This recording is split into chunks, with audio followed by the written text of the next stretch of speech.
Bonjour, je m'appelle Mariana Patru et je suis spécialiste de programme pour technologie de l'information et de la communication dans le secteur de l'éducation au siège à Paris.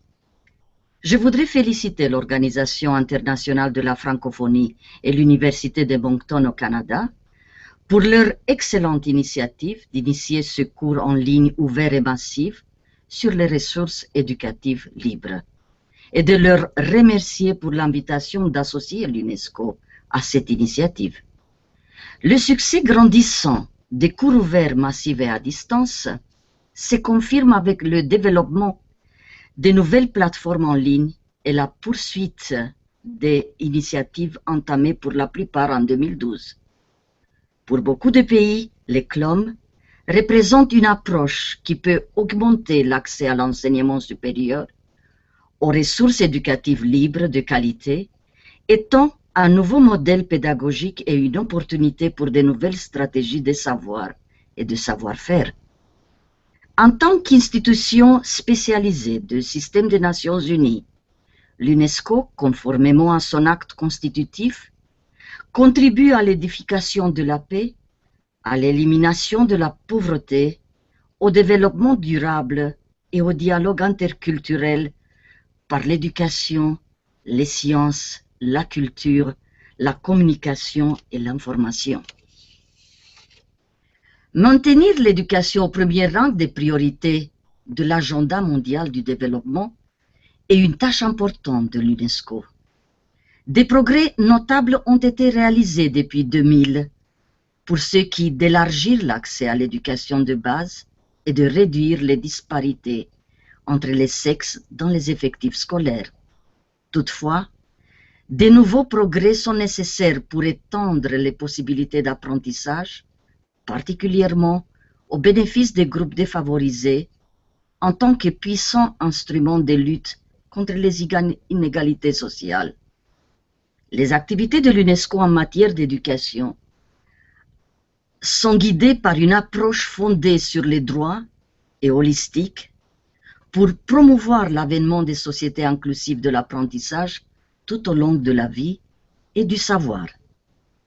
Les remarquables progrès accomplis en matière d'élargissement de l'accès à l'éducation de base n'ont pas été accompagnés d'une amélioration de la qualité et de la pertinence de l'éducation. Des millions d'enfants quittent l'école sans avoir acquis des compétences telles que la lecture et l'écriture. Dans beaucoup de pays, les jeunes diplômés sont dépourvus des compétences requises pour entrer ou rester dans un marché du travail qui évolue rapidement. En outre, la disponibilité croissante des informations dues à la technologie transforme les systèmes éducatifs, élargissant les possibilités d'apprentissage et générant la demande de nouvelles compétences. Cela a une incidence sur le type de compétences exigées des enseignants, vu que leur rôle, au lieu d'être celui des transmetteurs de compétences, devient celui des facilitateurs d'apprentissage. L'UNESCO répond à ces défis en mettant plus fortement l'accent sur l'amélioration de la qualité de l'éducation et des processus et résultats d'apprentissage, de manière à garantir que tous les apprenants acquièrent les connaissances et les compétences nécessaires pour le XXIe siècle. L'UNESCO cherche à élargir l'accès à un enseignement supérieur de qualité en tant que véhicule majeur de la construction des sociétés du savoir inclusives et diverses,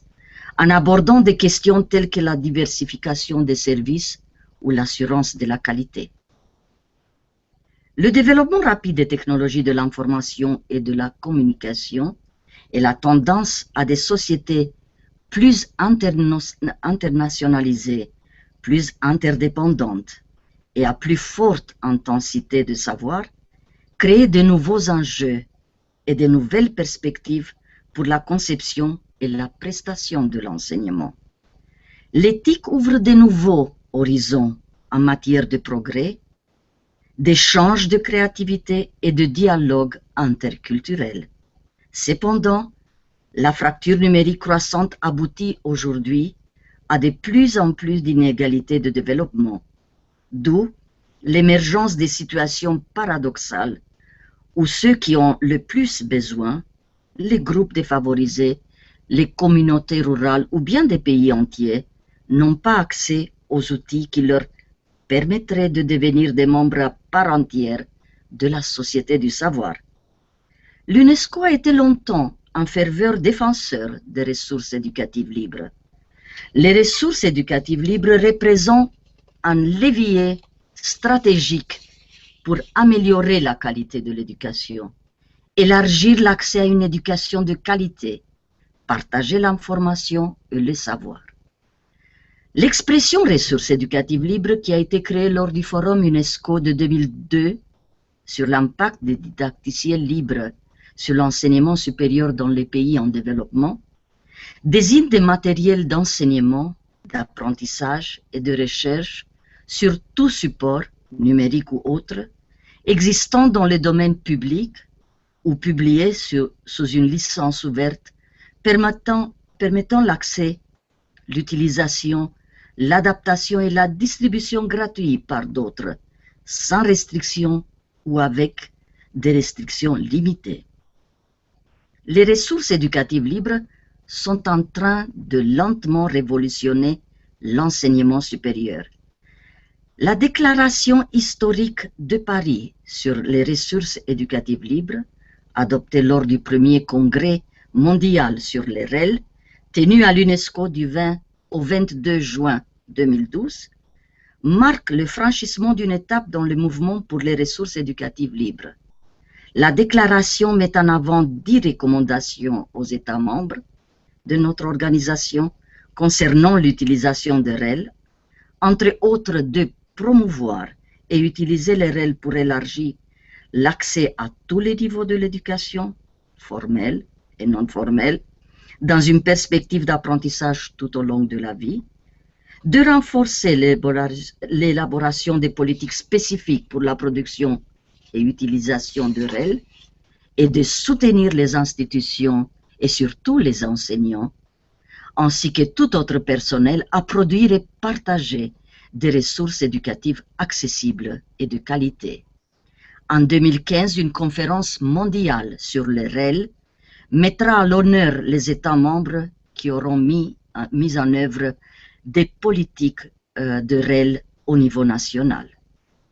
Nous espérons que ce nouveau cours en ligne ouvert et massif en français sur le REL, offert par l'Organisation internationale de la francophonie et l'Université de Moncton au Canada, sera bénéfique pour tous ceux et celles qui souhaitent élargir leurs connaissances et compétences dans leur profession et que cela les aidera à partager leur expérience et de faire progresser l'utilisation de REL dans la construction d'une société plus juste et équitable au XXIe siècle. Merci de votre attention.